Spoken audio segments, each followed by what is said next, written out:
Pues bueno, vamos al tema de hoy. Mi nombre es Jaime Eduardo Cruz López, soy residente de Salud General del Hospital Juárez de México y el tema que nos corresponde ver el de enfermedades inflamatorias intestinales. ¿Me escuchan todos?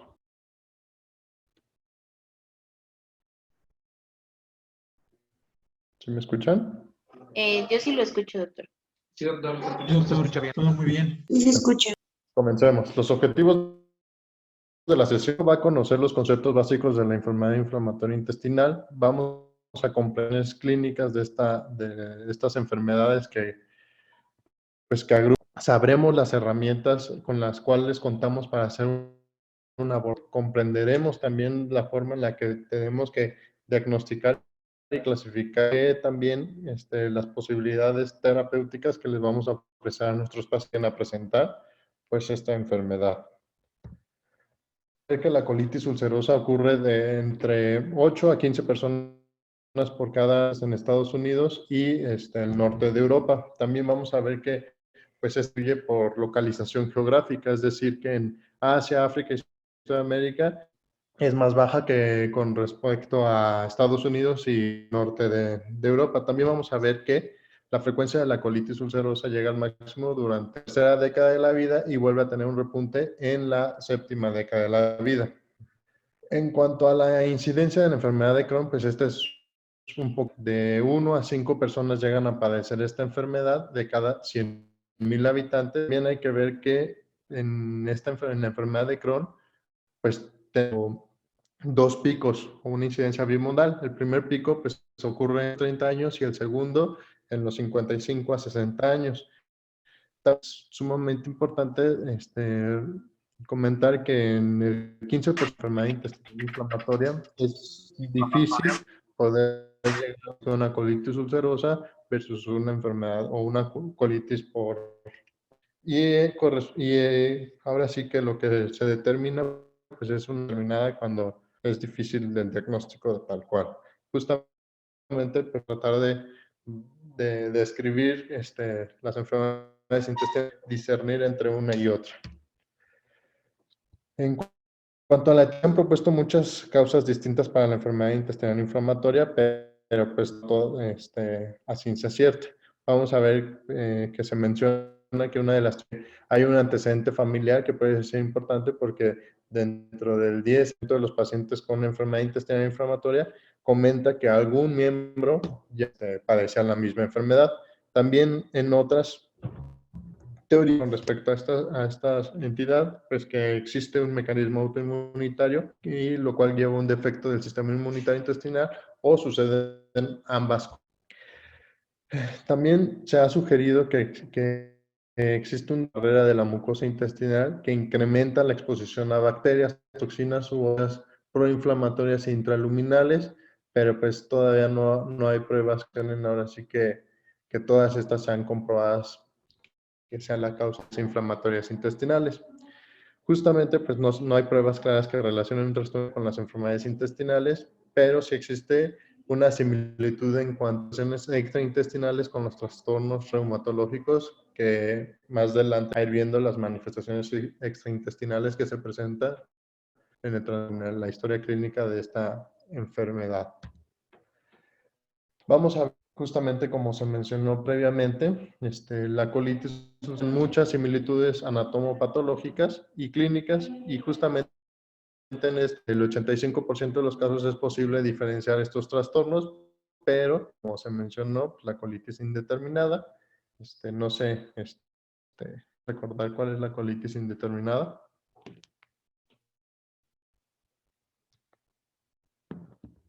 O Levy La colitis indeterminada es cuando no puedes encontrar un patrón específico, ¿no? De Crohn o de Cushing. Exactamente, cuando no podemos diferenciarlas entre una u otra.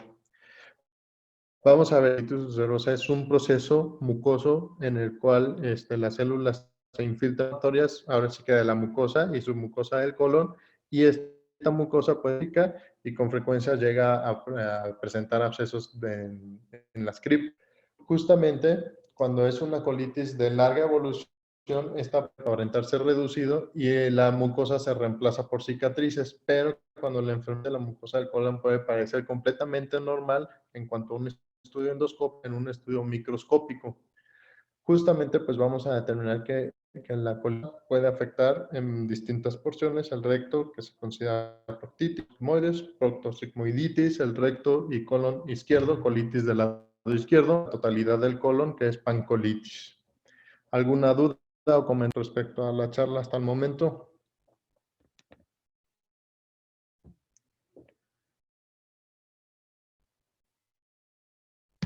Bueno, la colitis ulcerosa pues no abarca el intestino, pero sí puede llegar a afectar pues, la última porción del ilio, y esto puede comentar como una ileitis por reflujo. Una característica pues ahora sí de la colitis es el continuo del recto y del colon, y justamente la falta de la afectación del recto diseminadas pues nos orientan hacia una enfermedad de Crohn. Vamos a ver un cuadro comparativo entre pues ambas enfermedades para que se nos fácil en cuanto a la clínica y las diferencias endoscópicas de estas patologías. También vamos a ver que los síntomas se relacionan con el grado de inflamación y justamente también de la extensión de la colitis. Y pues de manera característica, pues los pacientes se van a quejar de diarrea sanguinolenta y dolor abdominal de tipo cólico. También vamos a ver que durante el transcurso de una proctitis, pues también puede dar tenesmo a nuestros pacientes, y el dolor intenso en el abdomen y la fiebre, después ahora sí que nos tienen que orientar a nosotros o poner más grado de tensión para descartar algún tipo de problema como megacolon toxis fulminante, que la vamos a describir más adelante. También vamos a ver que los son inespecíficos y varían de hipersensibilidad y distensión abdominal mínimas hasta rinitis franca, es decir, pues como se mencionó, puede ir desde un dolor abdominal hasta colon tóxico, perforaciones o complicaciones pues más severas. El diagnóstico suele establecerse mediante estudios endoscópicos y biopsia de la mucosa, que lo vamos describiendo pues durante esta misma charla.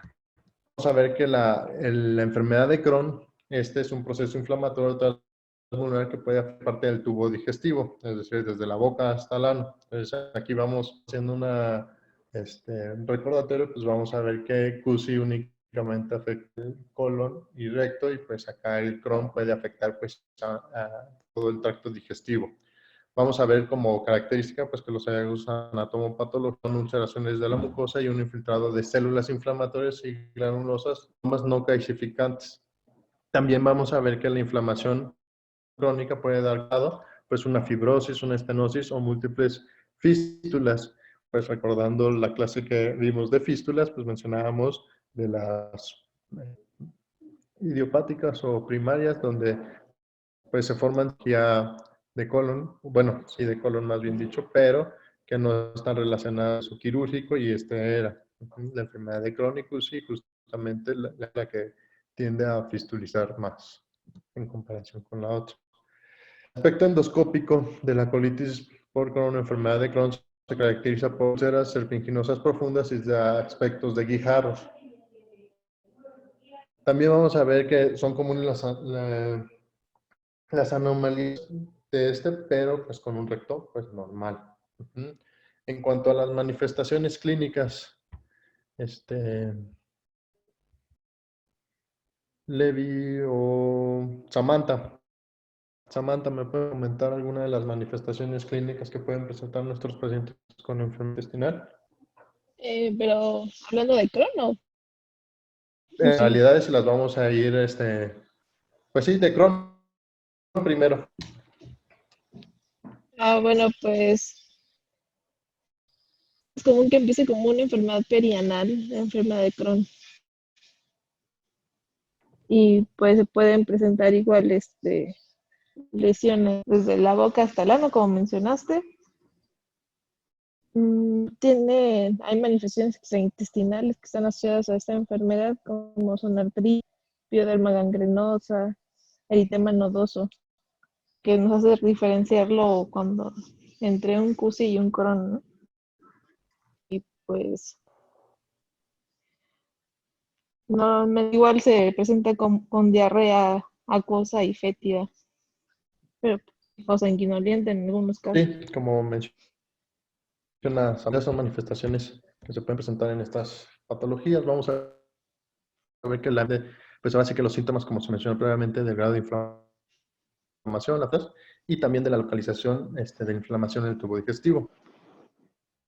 Esto, como mencionó Samantha, la diarrea, el dolor abdominal tipo cólico y fiebre, pues una estenosis nos pueden orientar hacia síntomas.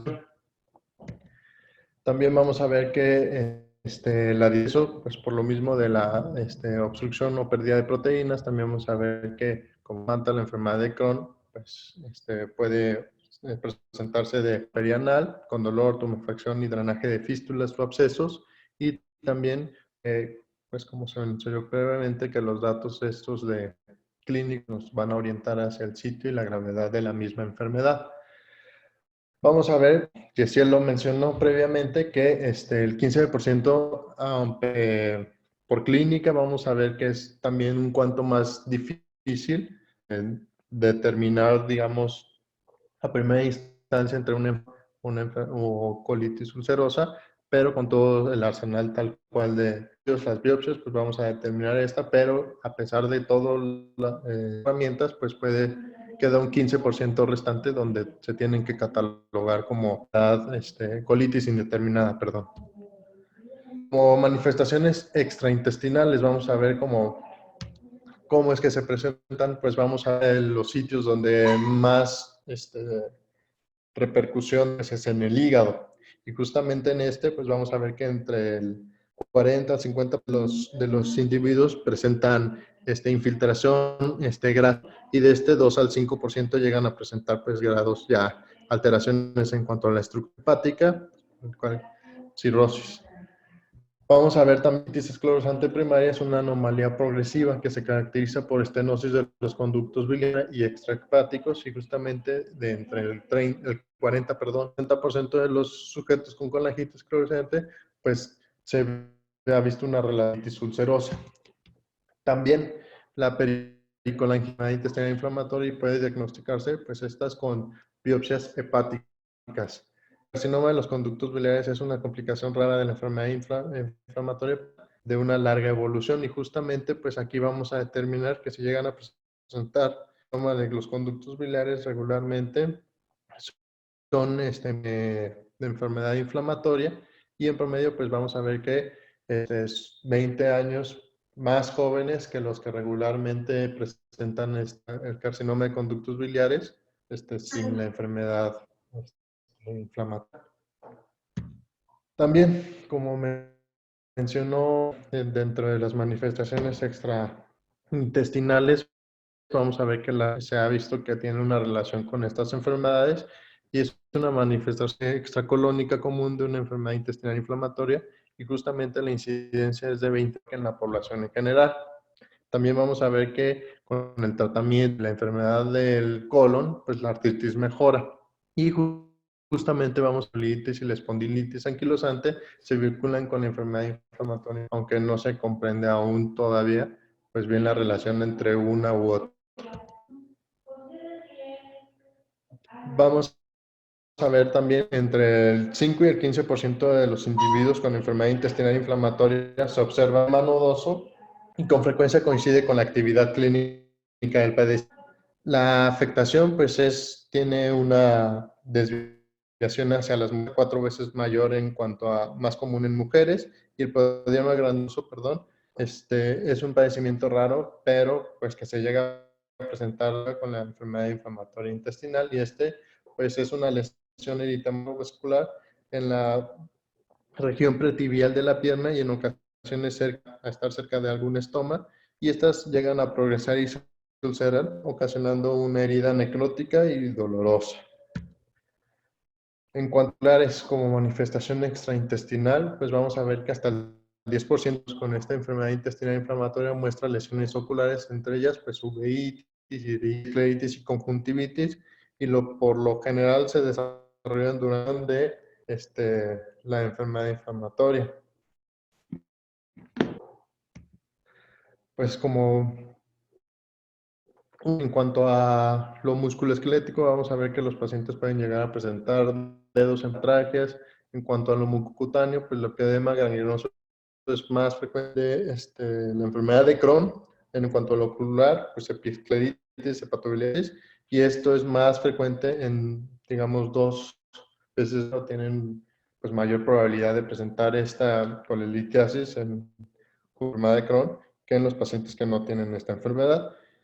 Y pues a lo vascular pues tienden o tienen una desviación también hacia la formación de las microtrombos. Hasta el momento, ¿algo que quieran hacer? Igual Jaime mencionar que pues si en dado caso de un paciente que presenta una colitis ulcerosa y tenga datos de oclusión y depende de los años de evolución, igual hay que pensar en el proceso neoplásico, que es lo más común en estos pacientes.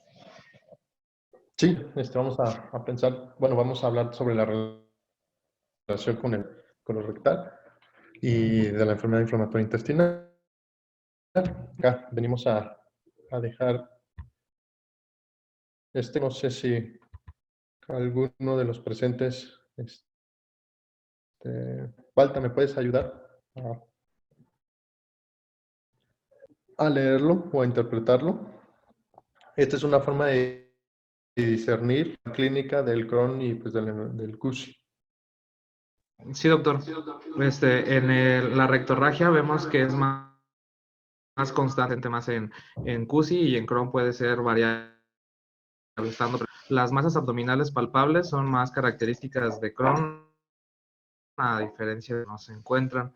El dolor siempre es más intenso en CUSI. La pérdida de peso es más marcada en Crohn a comparación de CUSI. La fiebre, pues aquí es equiparable en ambas patologías. Fístulas son frecuentes en Crohn y en CUSI no ostentan. Los abscesos son más frecuentes en Crohn y en CUSI llegan a ser la afectación perianal es frecuente en CUSI, es inusual, y las estenosis intestinales Crohn infrecuente en CUSI. Sí, gracias, Baltasar. Pues justamente son las diferencias en cuanto a, y vamos a ver que pues es más frecuente pues la enfermedad perianal, como se mencionó en Crohn, abscesos, fístulas, obviamente las masas, ahora se me pasó a mencionar anteriormente durante la clínica, pues se palpa una masa, CUSI no. En cuanto al diagnóstico, Yesiel, ¿cuál sería como el estándar o como el diagnóstico de estas enfermedades?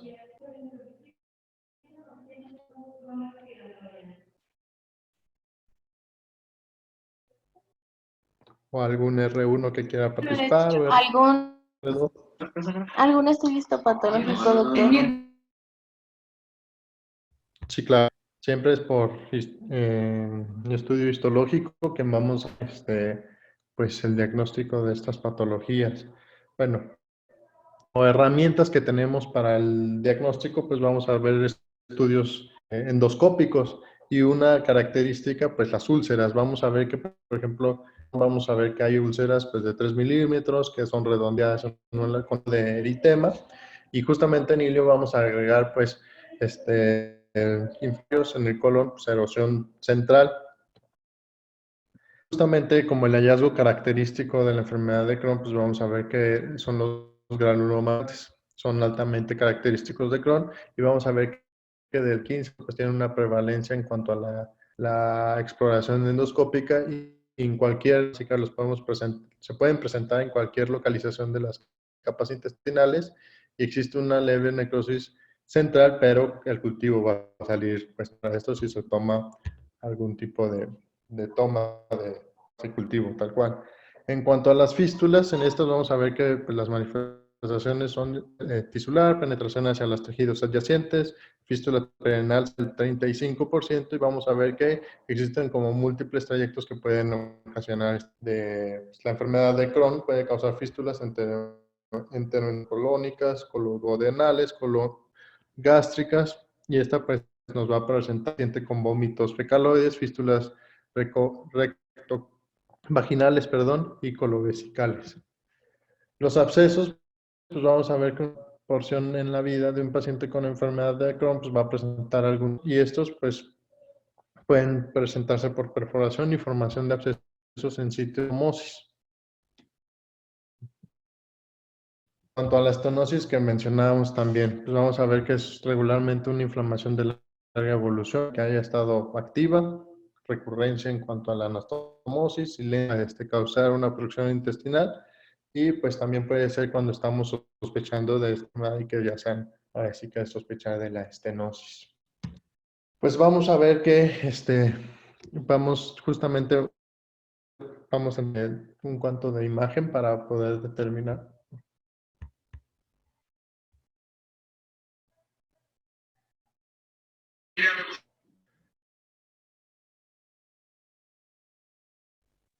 Doctor Jaime, Ajá. el doctor Gavin hace una pregunta. Lo hemos reportado en la biopsia del paciente Ambrosio. Son que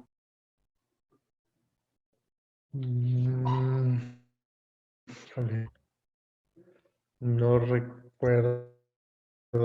De hecho, pues creo que no, si no mal recuerdo, porque en la determinó que tenía tuberculosis intestinal, pero no recuerdo, pues no mentir. Bueno, Doc, No. Sí, sí, sí, adelante. pues sí, comentaba, tenía tuberculosis intestinal y creo que es tampoco recuerdo bien, pero ahí sí sería calcificante. Digo, es la diferencia de granulomas de Crohn y de TB, que pues los de Crohn son de TB, pues sí son calcificantes. Es la diferencia. Bueno, no sé. No. Hola, doctor Carrión. Revisando la doctores de patología, ellos me comentaron que la mucosa solo inflamación aguda y crónica de la lámina propia y pequeños agregados, áreas de ulceración con depósitos de fibrina y neutrófilos. Los granulomas lo refieren como epiteloides, sí, y ellos verbalmente me habían comentado que inicialmente pues nunca pensaron en tuberculosis, pero le hicieron la tinción de Ciel-Nielsen y pues ahí es donde los bacilos, que era consistente con micobacterias. Comentaron pues que fuera, y en el reporte hasta donde yo supe las estaban, no mencionaban que fuera granulomas calcificados. Doctor, Comentario con respecto. perdón, comenta el doctor Hugo. No, doctor, eran granulomas ulcerativos. El doctor Raúl dice, según yo, no estaban reportados así, doc. El doctor Hugo dice, no calcificantes. Y el doctor Gavín dice, ok, pero importante para el diferencial. Y ya había leído granulomas y me fui con la finta. El reporte externo dice. Ok, bueno, vamos a ver. A seguir, bueno, con los estudios que tenemos, la colonoscopia con ileoscopía, pues permite la visión directa de la mucosa del recto y colon e ilion terminal, así como la permite tal cual también la toma de las biopsias. Las contraindicaciones para realizar o relativas a una colitis severa y megacolon tóxico. Más adelante vamos a hablar de clasificaciones para determinar sobre la severidad de estas enfermedades. Y justamente, pues, el procedimiento, pues, se toma biopsia sitios distintos que incluye pues, el recto e ilion, y pues aquí hay que hacer una distinción con la, y inclusive vamos a ver un pintado en la lámina propia de la colitis ulcerosa y atrofiada. Justamente vamos a ver que en caso de enfermedad de Crohn va a ser Oye, una Jaime, colitis. perdón. Sí. Soy Stephanie. Hola, doctora. ¿Cuántas biopsias mínimo se tienen que tomar con enfermedad inflamatoria intestinal? Regularmente, bueno, ya sobre, es en cuanto a este estudio, la colonoscopia, pero para determinar bien la enfermedad de inflamación, son arriba de 30 biopsias las que se tienen que tomar en cada 10 centímetros. Ajá, sí, el seguimiento endoscópico, como bien realmente son 33 biopsias mínimo. y esto equivale aproximadamente a un 90% de sensibilidad. Ahora, los intervalos en los que tienes que tomar, recuerda que cada 10 centímetros al menos 4 biopsias, ¿vale? Sí. Continuando, vamos a ver que en caso de la enfermedad puede presentarse como una colitis mental, el involucro de hilo terminal, la identificación de la apertura de una fístula, la presencia de úlceras, y estas van a ser, como se mencionó, de la característica endoscópica de la conversación, pues unas úlceras profundas. Entonces, también vamos a ver que la inflamación pues rodea el orificio. En cuanto a tópica, este nos va a permitir pues la toma de biopsias de tejidos sin la afectación visible y zonas afectadas con parches de afectación alternando con tejido normal. Los granulomas en la área pues pueden estar presentes hasta en un 55% y también nos ayuda a la visión de la terapia médica versus la endoscópica.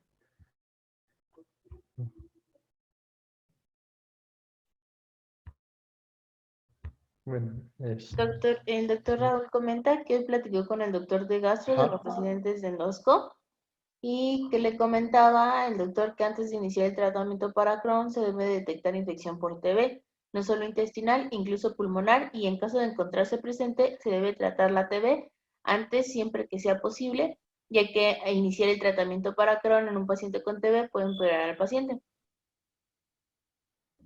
Okay.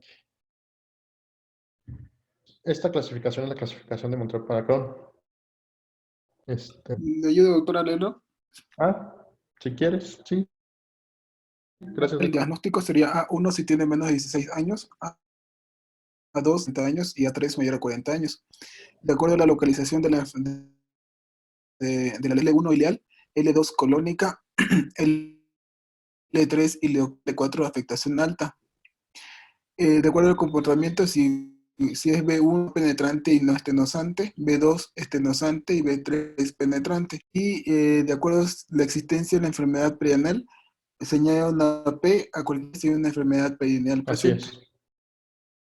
Entonces, si existe la afectación perineal, se le coloca una P sobre todas estas, como Nicolás. En cuanto a la sigmoidoscopia flexible, es un estudio inadecuado para evaluar el colon proximal. Se realiza cuando la colonoscopia es considerada de alto riesgo y justamente pues, nos va a evaluar otras enfermedades que afectan el colon, por colitis, una infección por Clostridium difficile o citomegalovirus. Para esófago gastroduodenoscopía, vamos a ver que pues, la evaluación de una enfermedad por Crohn determinada, pues, la afectación del tracto superior es hasta el 16% de enfermedad de Crohn y estos pueden llegar a presentar eritema, úlceras, estenosis y fístulas y justamente de biopsias al menos de 2 en esófago, estómago de 2 y no se recomienda realizarla pues, de rutina. Y justamente otra de las alternativas para los diagnósticos de esta enfermedad pues es una cápsula endoscópica que permite la visualización del intestino delgado, la identificación de zonas como eritema, atrofias, úlceras, estenosis, en el plano que ya se haya diagnosticado, síntomas inexplicables. No sé, Axel Hernández, una contraindicación para poder realizar este estudio, una cápsula endoscópica. Se mencionó cuando estudiamos los tumores intestino delgado.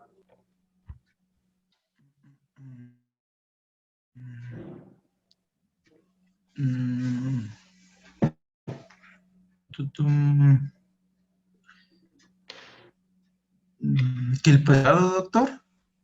Pues lo primero que debemos determinar la habilidad de todo el tracto digestivo, porque como es una cápsula endoscópica, pues tiene que no esté o que no tenga pues perforación, pues no le haríamos un estudio de una cápsula, o bueno, que yo haya leído una cápsula endoscópica en alguien que es perforado, pero sí que esté íntegro todo su tracto digestivo para que pueda pasar por el mismo.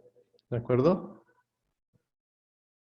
Endoscopía, vamos a ver que esta es una evaluación limitada por la presencia de campos diagnósticos elevados, métodos, y justamente en pacientes con enfermedades identificadas. Entonces, aquí lo que vamos a hacer es intervenciones terapéuticas como hemostat, se pueden, por forma de enteroscopía, pues, realizar hemostasia, dilatación, pues no como una herramienta diagnóstica, vaya.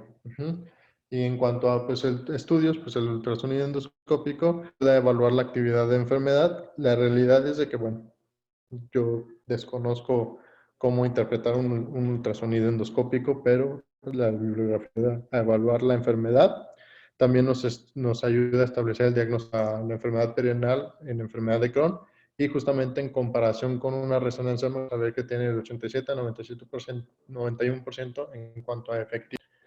Entonces, como en resumen vamos a que son como las diferencias endoscópicas entre enfermedad de Crohn y, o sea, no sé, alguien que me quiera ayudar, que si él, leyendo las diferencias endoscópicas que podemos encontrar en ambas.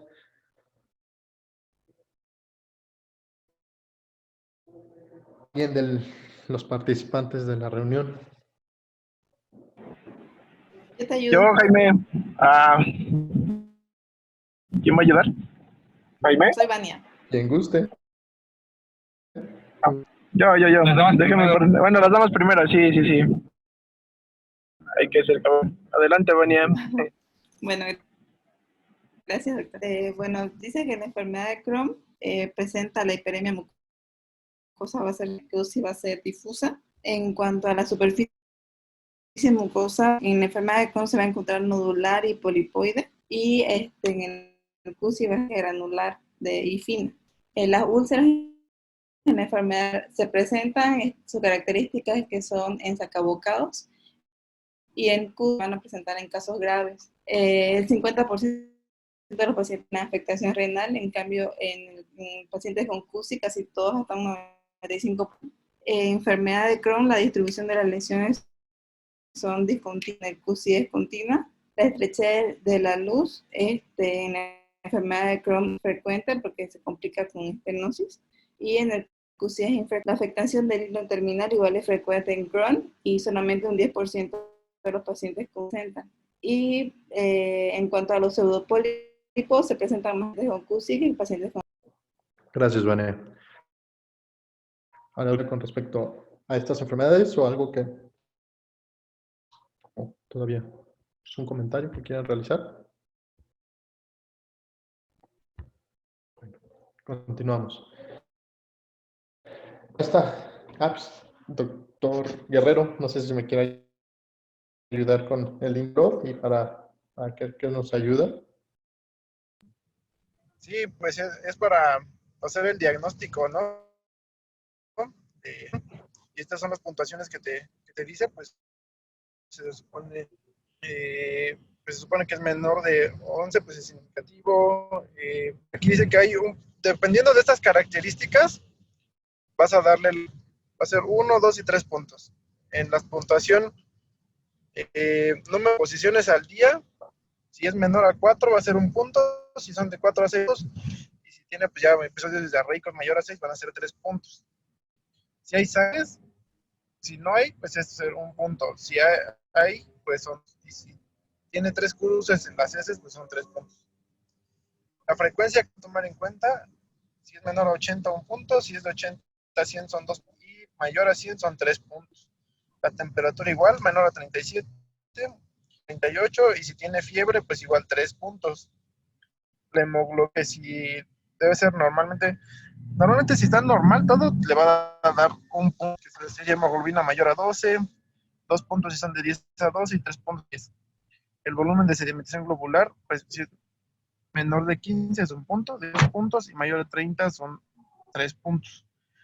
Leucocitos normales es 1 punto, ¿no? Si son de 10 a 13 son 2 puntos, y mayor a 13 son 3 puntos. El potasio igual, aquí dice que si es más 0.8, pues es 1 punto, de 3 a 3.8, 2 puntos, y menor van a ser 3 puntos. Y la albúmina mayor a 30 a 32 y menor a 30. Esto pues va a ser para colitis por el índice de Trulov modificado. Inactivo, cuando el QSI está inactivo va a ser menor de 11 puntos, o sea, quiere decir que puede tener todos los parámetros normales y cada parámetro le va, dependientemente si está normal, va a ser un punto. Si tiene un brote leve, va a ser de 11 a 15. Si es un brote moderado, de 16 a 21, mayor a 21. Este índice pues lo vamos a utilizar pues para el tratamiento y el manejo pues, de estos pacientes de acuerdo a la gravedad que tengan estos, pues va a ser el manejo de la colitis ulcerosa. ¿Va? Gracias, doctor. Pues justamente como mencionó el doctor Guerrero, nos ayuda en cuanto a la actividad de la enfermedad y nos orienta también para saberle algún tratamiento a nuestros pacientes. En cuanto al... Jaime, ¿Sí? Antes, en cuanto al diagnóstico, que menciones pruebas de laboratorio como tal, sensibles propias, con el cuadro y con los demás gabinetes, pues pueden ayudar. Hablo de los PANCAS, los PANCAS sirven para el diagnóstico de CUSI y los ASCA son para el de Crohn. No estoy seguro si lo ibas a mencionar en algún punto, pero preguntas frecuentes, ¿qué estudios de laboratorio pueden ayudar de uno u otro para apoyar junto con estudios de imagen? Sí. Hola, ¿me escuchan? Sí, doctor. Hola, doctor, ¿cómo estaban? También hay plasmática, que es la calprotectina, que se encuentra en células plasmáticas, monocitos, neutrófilos, y que nos ayuda mucho para ver la severidad, o incluso como cribado de diagnóstico, un valor arriba de 50 episodios de diarrea, te puede dar un cuadro de que este paciente con CUSI está complicándose. El tratamiento quirúrgico, el tratamiento. Y otra cosa, al igual como el Turlov-Witz, para la enfermedad de CUSI, también hay escalas para ver el valor de la actividad de la enfermedad de Crohn. El Crohn Index Disease, también es una escala muy, toma en cuenta varios ítems, también es muy que la sepan para fines de tratamiento también de la patología de Crohn. Para CUS y para Crohn cada uno tiene como tres escalas para que evalúan la actividad de la enfermedad, se la sepan. Gracias, doctor. Doctor, el doctor Dígame, doctora. Tello O sea, comenta. mira, entonces como que más que para diagnóstico, como dijo Josué, el índice QI mide más la gravedad de la enfermedad. Y también vas a mencionar, pero el índice de actividad clínica de la clínica Mayo es igual a otra escala que se utiliza para evaluar la gravedad de estas enfermedades. Sí, el índice de actividad de la clínica Mayo te ayuda, bueno, en cuanto a la frecuencia de las defecaciones o defecatorias. Bueno, también nos evalúa de 0 a 3 evacuaciones. Una o dos deposiciones al día, pues es 1. De 3 a 4, pues son 2 puntos. Y más de 4 son 3 puntos. En cuanto, digamos, bueno, de forma general, para que la gravedad de la clínica Mayo nos evalúa 4 parámetros: la frecuencia de las evacuaciones, ahora sí que cómo es que se ve endoscópicamente, y pues la valoración médica. En cuanto a la frecuencia de las evacuaciones, la que mencioné. En cuanto al sangrado, pues en ausencia o agiacinese nos da 3 puntos, y justamente los dos, un punto temáticos y 2, pues que veamos como un sangrado visible. En cuanto a la mucosa, vamos a ver que pues si está la mucosa normal, pues es 0 puntos. Ahora sí que con actividad de la enfermedad, pues 3 puntos, y justamente pues leve, moderado en cuanto a la actividad. Y en cuanto pues a la misma valoración, moderado y severo o grave, pues vienen estos puntos. Pero sí, Sí, justamente ok. como menciona usted, Y doctor. acordarnos que el diagnóstico, como bien dijeron, pues la endoscopía, pero la extensión de la endoscopia es ser con intubación de la válvula ileocecal.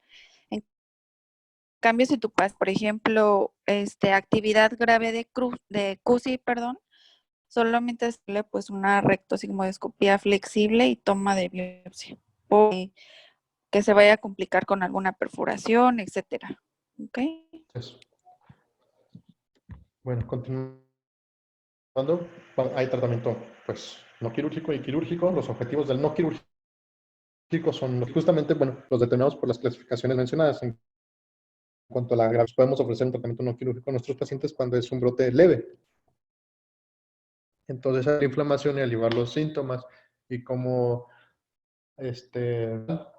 terapéutico tenemos las salicilatos, antibióticos, los corticosteroides, los compuestos biológicos y la nutrición. Los vamos a ir platicando uno a uno a continuación. Vamos a ver que los salicilatos, pues es la sulfasalacina, y estos son con los fármacos de primera línea en tratamiento intestinal inflamatoria en cuanto a lo leve y lo moderado. Estas inhiben la cicloxamina y la 5-lipoxigenasa en la mucosa intestinal, y pues estos digamos, tengan buena actividad, pues tienen que tener un contacto directo con la mucosa afectada. En cuanto a los antibióticos, los antibióticos nos ayudan a disminuir la carga bacteriana intraluminal en la enfermedad de Crohn, y se ha estudiado que el metronidazol mejora la colitis de Crohn, pero pues todavía no hay pruebas. La prueba es débil, bueno, sí se menciona en la literatura, y cuando no hay colitis fulminante megacolon tóxico, no se prescribe un tratamiento de la colitis ulcerosa. En cuanto a los corticosteroides, que son componentes fundamentalmente en tratamiento de las exacerbaciones de CUSI o Crohn, y son inhibidores inespecíficos del sistema inmunitario, y estos pueden mostrar una mejoría del 70 al 90% de los pacientes que realizar. En cuanto a los inmunosupresores, vamos a ver qué son la acetilcolina 6 mercaptopurina, que son fármacos antimetabolitos que interfieren en el ácido nucleico y por ende reducen la proliferación de las células inflamatorias. Estos, pues lo malo, que se necesitan de 6 a 12 semanas para el inicio de acción, y casi siempre es necesario suministrar corticosteroides en forma concomitante para reducir los síntomas durante el transcurso que se presentaron, que tienen actividad de estos fármacos. Y la ciclosporina es un inmunodepresor que tiene la función de los linfocitos T. Estos, pues, vamos a ver que el 80% con un episodio agudo de colitis mejora. Ahora sí que con el medicamento. También como un arsenal terapéutico de medicamentos, vamos a ver que el metotrexato es un antagonista del folato que también se ha usado para el tratamiento de enfermedades intestinales inflamatorias. En cuanto a los compuestos biológicos, vamos a ver que son fármacos basados en la inhibición del factor de alfa, y pues el infliximab es el anticuerpo monoclonal dirigido con factor de necrosis tumoral alfa, y fue el primer fármaco biológico usado para el tratamiento de la enfermedad de Crohn. Pues ahora sí que el tratamiento antiinflamatorio, antifactor de necrosis tumoral es de utilidad para las manifestaciones extraintestinales de la enfermedad intestinal inflamatoria en los pacientes. En cuanto a la nutrición, pues acá se va a dominar los síntomas de nutrición, pueden disminuir con una buena alimentación. También que la diarrea puede causar pérdidas considerables de las proteínas, y que la inflamación produce un estado fisiológico catabólico de estos pacientes. Por eso es que hay que tener mucho cuidado en cuanto a la nutrición de nuestros pacientes. En cuanto, bueno, justamente lo que mencionaba el doctor Aguilar, que con los PANCAS, pues también los lactantes de edad nos ayudan o son útiles para actuar justamente determinar la colitis ulcerosa. Y justamente pues lo puse en esta parte, justamente un paciente con una exacerbación grave, más con manejo de esteroide intravenoso y un grado más de 45, pues es un predictor para un paciente que va hacia una colectomía. También la calprotectina fecal se correlaciona con índices de actividad endoscópica, y es útil para también la respuesta hacia el tratamiento con una sensibilidad del 88%. No sé, alguno de los residentes presentes o alguien hacer algo con respecto a esto. Hola, buenas noches. ¿Qué tal? Hola, pues sí, hasta aquí, antes de que sigas, es importante, como hemos visto, uno, hacerlo de una enfermedad inflamatoria intestinal, y pues diferenciar entre Crohn o CUSI, ¿no? Porque esto va a dar pautas hacia el tratamiento. Una vez que se hizo el diagnóstico de Crohn o CUSI, o de indeterminada, es estabilidad que tiene la enfermedad. Y para eso son las clasificaciones que ya vimos, como la de True Love o la de Crohn, ¿no? El índice de Crohn. Hay muchas otras clasificaciones, pero son como que las principales que se manejan para valorar la actividad. Y dependiendo de la actividad en la gente, es el tratamiento, ¿no? No es lo mismo que un paciente con actividad severa a que esté con una actividad. El tratamiento médico, todo esto que dijimos, son alternativas que hay, pero casi siempre, o más bien, se debe de hacer escala. No es como que llegue un paciente y ya le inicio inmunosupresores o lo inicio con biorecto, ¿no? Entonces, como va escalonado, casi siempre, pues, a lo más potente, ¿no? Entonces, empezamos casi siempre con los salicílicos y de ahí vamos subiendo. Luego se agregan los esteroides, que también ya hay experiencia en el manejo con esteroides. Y de ahí vamos subiendo. Ya se manejan los sectores después, ¿no? Si hay falla de tratamiento. Pero ya con los inmunosos ya no hay como tanta experiencia en el manejo.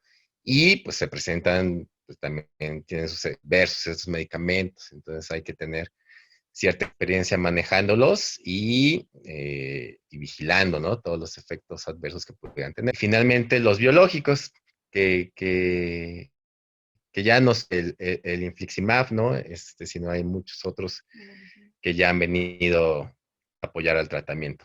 Entonces es escalonado el manejo. Sí, doctor. Vamos con la charla. Vamos a ver qué le podemos ofrecer, justamente como mencionaba el doctor Carrión, que es escalonado. Graves, pues se les puede ofrecer algún tratamiento quirúrgico, pero vamos a ver cuáles son de forma urgente y cuáles podemos tratarlos de forma electiva. Tanto las indicaciones de la cirugía de colitis ulcerosa, pues, como ser urgentes o programadas, una como indicación urgente para estos pacientes, pues es dominante el megacolon tóxico, perforación y hemorragia, y pues todo esto son situaciones que ponen en peligro la vida de nuestros pacientes. Esto se debe pues al estado clínico, a la falta de mejoría en el transcurso de 24 o 40, pues también es una indicación en cuanto al tratamiento quirúrgico de manera urgente. Una forma electiva, pues es un paciente que está estable, que no responde, digamos, de forma adecuada al tratamiento, pues podemos pensar en una electiva que vamos a platicar en esta charla. Pacientes que presenten una displasia o una malignidad, justo lo que mencionaba Samantha, cuidado con la presencia de neoplasias, los esteroides y una estenosis, ¿de acuerdo? Entonces, para una intervención quirúrgica programada, pues esto va a incluir, como se mencionó, pues, a pesar del tratamiento médico eficaz y riesgo alto de las complicaciones mayores de dicho tratamiento, necrosis aséptica de las articulaciones secundarias del uso prolongado de los esteroides. También pues está indicado el procedimiento programado en pacientes con riesgo importante para colorectal. Es un paciente con colitis fulminante o megacolon tóxico y se recomienda la colectomía abdominal con o sin fístula mucosa en lugar de la protomía total. Si bien el recto siempre está afectado, la mayoría de los pacientes mejora de manera significativa después de la colectomía abdominal y esta operación evita la disección pélvica en un paciente grave. ¿Algún comentario hasta el momento? Pues esto es de lo que platicábamos la semana pasada, ¿no? Es un paciente con megacolon tóxico, con CUSI, que no está indicado en la cirugía de urgencia, intentar resecar el recto. Sí. Porque le aumentas la morbilidad al procedimiento y pues después para cuando ya quieras hacer un procedimiento resolutivo, el copélvico va a tener muchas adherencias y es muy difícil técnicamente ya hacer algún procedimiento ahí. Sí, gracias, doctor. Vamos a ver que una reacción por la colitis ulcerosa casi siempre se relaciona con la inflamación resistente al tratamiento de neoplasia o pues, ya que tenga patalasia. Y justamente debido al riesgo de inflamación continua, el riesgo de neoplasia maligna y la proctocolectomía restauradora, la mayoría de los cirujanos recomiendan operar pues también la resección del recto. Entonces aquí vamos a ver que la proctocolectomía y ileostomía terminal pues ha sido el estándar de referencia para el tratamiento de colitis ulcerosa crónica. Vamos a ver que la proctocolectomía restauradora con reservorio ileoanal es un reservorio que es difícil de construir y él hace diferentes activa frecuencia. Entonces, desde entonces se han descrito varios tipos de ileoanales y los más frecuentes pues son justamente, a ver, el NS, está acá, y en W. Esto pues se pueden hacer en distintos pasos que vamos a platicar pues. En cuanto al tratamiento, pues vamos a ver que se reserva pues para complicaciones de la enfermedad. No es como vamos a ver que Crohn pues está todo el tracto digestivo afectado, inclusive únicamente colon y recto. Entonces aquí, durante la fase inflamatoria aguda, los pacientes suelen infección intestinal complicada por fístulas, abscesos intraabdominales y el tratamiento médico se debe primero implementar a tope, incluye hasta antiinflamatorios, reposo intestinal, antibióticos, como se mencionó, justamente como se mencionó como una pauta, la nutrición. Si nuestro paciente está desnutrido, con nutrición parenteral, y casi todos los abscesos intraabdominales pueden de forma percutánea, con guía mediante imagen tomográfica. En caso de que las fístulas, casi siempre del segmento intestinal con enfermedad de Crohn activa. Los sitios secundarios de la fístula a menudo son males y casi nunca necesitan resección una vez que se divide la fístula. Crónica puede causar estenosis en cualquier parte del tubo digestivo y justamente para decidir la operación es necesario considerar las condiciones y el estado nutricional de nuestros. Por ejemplo, el mismo tratado menciona que para una anastomosis que sea de forma es la albúmina en cuanto a lo nutricional, si está por arriba de 3.5, pues nos aumenta como predictor positivo para que la anastomosis pues que sea una buena nos vaya a disentar. También, pues obviamente como siempre se comenta en las clases, ¿no? Las condiciones en las que entre nuestro paciente a quirófano a esto. La estenosis puede tratarse con resección o plastía y algunas de las estenosis distales son susceptibles a la dilatación colonoscópica con globo. No sé, alguno de los participantes que me a interpretar la imagen.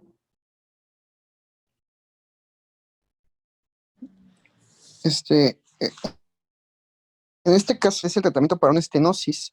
En la imagen de la pues, bueno, definen a la estenosis como una estenosis corta y una estenosis. El objetivo, pues, es preservar intestino. De estenosis cortas, pues, hacen una incisión en el borde antimesentérico, longitudinal, y el cierre es transversal como una plastía de Heineck. La segunda, en el segundo caso, pues es un, ¿cómo se llama? Es una estenosis un poco más larga y al final, pues, se hace la incisión, de forma también, pero el cierre, pues, refieren que el intestino se pliega como si fuera Y se hace una anastomosis lateral. Sí, como menciona Levi. No sé si quieres hacer algún comentario adicional. No, nada más en el caso de lo que comentabas de las dilataciones endoscópicas, es importante el tamaño de la estenosis. Estenosis, me parece que si mide menos de 4 centímetros es candidato a una dilatación. Si no, aunque se dilate, la estenosis es muy larga. El mismo globo con el que lo dilatan, pues no alcanzaría. Una dilatación de más de 4 centímetros medida en una tomografía con contraste doble, o sea, vía oral e IV, pues es tratamiento quirúrgico. Gracias, Levi. En cuanto a las guías clínicas, en cuanto al tratamiento de la idiopático, vamos a ver que la gravedad del inflamatoria intestinal se evalúa objetivamente mediante diversos índices. En cuanto a la actividad, como ya lo mencionamos, la endoscopia nos ayuda a evaluar la extensión de la, pero pues también la clínica y el histopatológico es el que nos va a determinar pues cómo es los pacientes, y justamente en cuanto a la clínica, pues clasificaciones, la de clínica Mayo y justamente el índice de True-Love-Witz, justamente como la doctora Barrios, el doctor Guerrero, el doctor Carrión nos han ayudado a hacer como un camino para estos pacientes que debemos de abordar. En cuanto a los métodos de elección, mención y grado de actividad, pues justamente estoy tratando de hacer como una remembranza entre lo que se debe de hacer. Estudio endoscópico con intubación de la válvula ileocecal, como mencionó la doctora, existe un reflujo que puede causar una ileitis. Lo mencioné hace un momento de la clínica Mayo. Aquí es lo importante. Al tratamiento quirúrgico de la enfermedad inflamatoria intestinal, pues alrededor del 25 al 40% de los pacientes van a necesitar plazo en cuanto a la evolución de la enfermedad. También la probabilidad mayor durante el primer año de diagnóstico, y el objetivo principal de tratamiento quirúrgico no solo es aliviar los síntomas del riesgo de cáncer, sino también mejorar la función y calidad de la vida. Antes, pues hasta 1950, la proctocolectomía con ileostómico procedimiento, pero pues ya en el 78, pues introducir una alternativa en cuanto al tratamiento de la anastomosis anal con reservorio. Pues los pacientes con carcinoma o displasia de alto o bajo grado. Aquí es donde Samdo y la doctora Barrios con lo de las biopsias. En cuanto al tratamiento de elección de estos pacientes es la proctocolectomía restauradora, y vamos a ver aquí pues que la incidencia rectal va aumentando conforme va aumentando también los años. Y junto al seguimiento mínimo, como mencionó la doctora Barrios, tenemos que tener 33 vivos, que nos da una sensibilidad del 90%, con 3 centímetros y 4 biopsias en los cuatro cuadrantes. Estos pacientes sintomáticos, pues vamos a realizarles una revisión en cuanto a su reservorio para identificar puchitis y cufitis. El puchitis pues significa el reservorio, y cufitis pues es la actividad de enfermedad inflamatoria rectal u otras alteraciones agregadas. Los síntomas de puchitis pues es aumentaciones, consistencia líquida de las mismas, evacuaciones, sangrado tras anorexia, fiebre y dolor abdominal. Digamos pues casi la misma clínica de la enfermedad. En cuanto al manejo del remanente rectal, pues se realiza la colectomía para colitis ulcerosa en situaciones de emergencia. Todo el recto y la arteria mesentérica deben preservarse, y no se recomienda dejar el muñón rectal pequeño. El remanente elaborado con 2 ramas debe de ser de 2 ramas de 15 a 20 centímetros, pues es lo ideal. En cuanto al sitio de la anastomosis, realiza una cirugía con reservorio ileal. La longitud máxima de la mucosa no rectal entre la línea dentada y pues esta no debe de exceder 2 centímetros. ¿Por qué situaciones? Inflamación persistente, una cufitis, una difusión del reservorio o un riesgo de displasia. Y entonces vamos a ver que el sitio de anastomosis para colitis complicada con la indicación de cirugía de la displasia o cáncer, y la proctocolectomía restaurativa es realizada anastomosis con engrapadora. Tiene una tasa baja incluso de desarrollar como cáncer subsecuente con la anastomosis manual. Ese es un comparativo. La ileostomía con protección para proctocolectomía restaurativa. Aquí se realiza una proctocolectomía restaurativa para CUSI. Una ileasa en protección es generalmente recomendada, pero puede evitarse en casos. ¿Y qué seguimiento le vamos a dar a nuestros pacientes? Pues el seguimiento debe ser individualizado y centrarse en pacientes con síntomas y signos crónicos de inflamación de mucosa. Vamos a ver que del 20 al 30% con los pacientes con CUSI, puchitis, ya sea recurrente o persistente.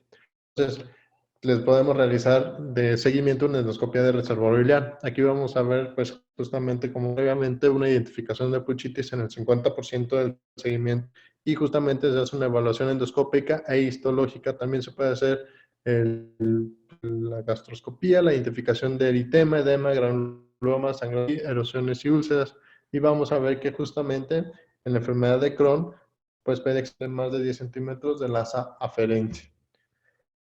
¿Cuándo es cuando se realiza colonoscopía en la colectomía parcial o ileocolectomía? la recurrencia en la enfermedad de Crohn, en el sitio de la anastomosis o sitio del ilion terminal, neoterminal, perdón, y este llega a presentar síntomas del 90% de las pacientes en el primer año de posterior a la cirugía. Entonces, estas se clasifican con el score de Rutgers.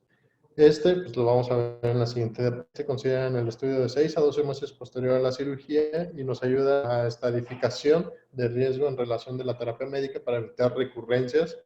Entonces acá vamos a ver que el índice endoscópico de Ruth en cuanto a la recurrencia ileal, y vamos a clasificarla en 4 grados, bueno, del grado 4. El grado 0, pues no vamos a tener lesiones, vamos a tener menos de 5 úlceras aftoides. En el grado 2, más de 5 úlceras o lesiones ulceradas a menos de 1 centímetro de la anastomosis tónica. En el grado 3, ileitis aftosas difusas en la mucosa inflamada. 4, pues vamos a ver la inflamación difusa con úlceras, nódulos.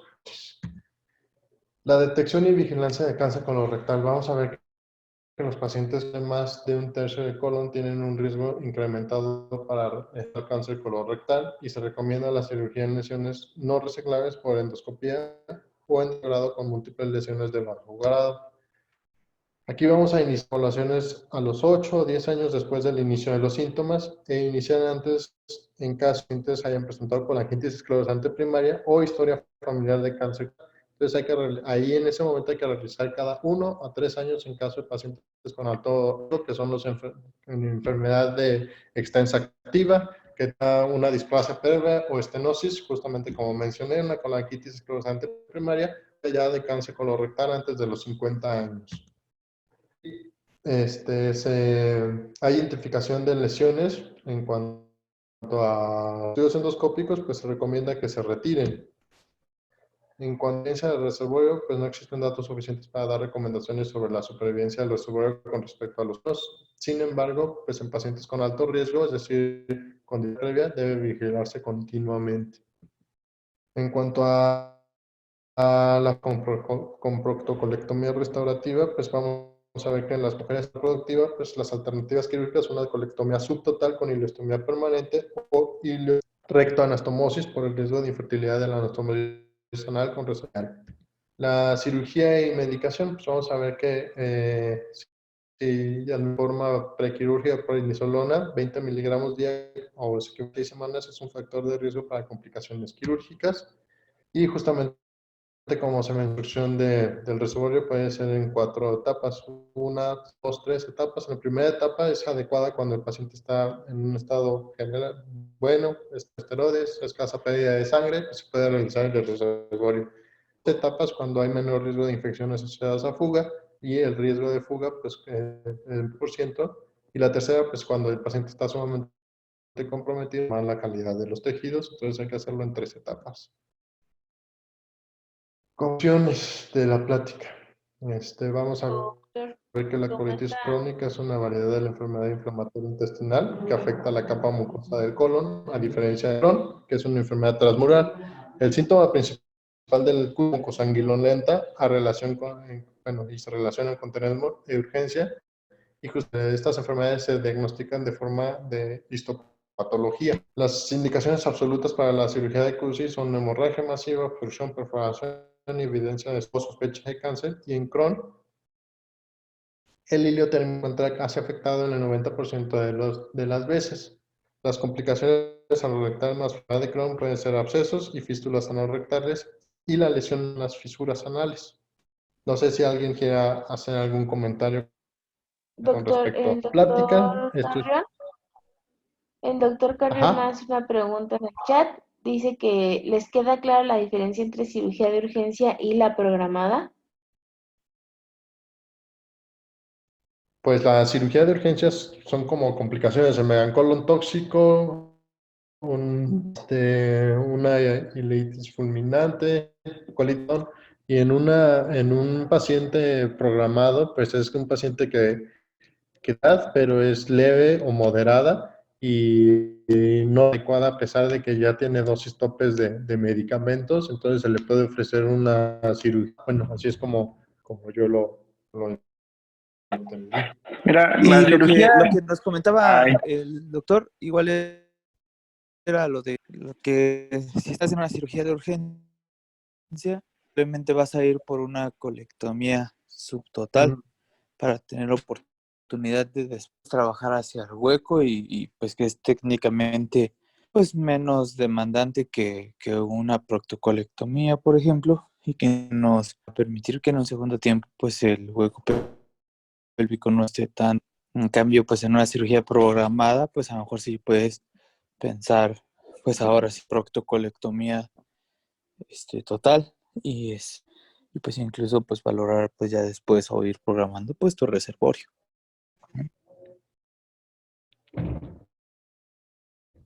Justamente, pues sí, como dice el doctor Raúl, en una cirugía de urgencia, pues es buscar lo menos posible el hueco pélvico y como mencionó, como comentario el doctor, si nos podemos hacer una proctocolectomía total, pues vamos a tener bastantes adherencias cuando segundo tiempo quirúrgico. Entonces aquí también es, ahora sí que la forma menos invasiva, a lo que entendí. Bueno, pues es como todo de Chronic UCI en cuanto a las alternativas, en cuanto a lo quirúrgico, cómo es que, y pues sería de hoy.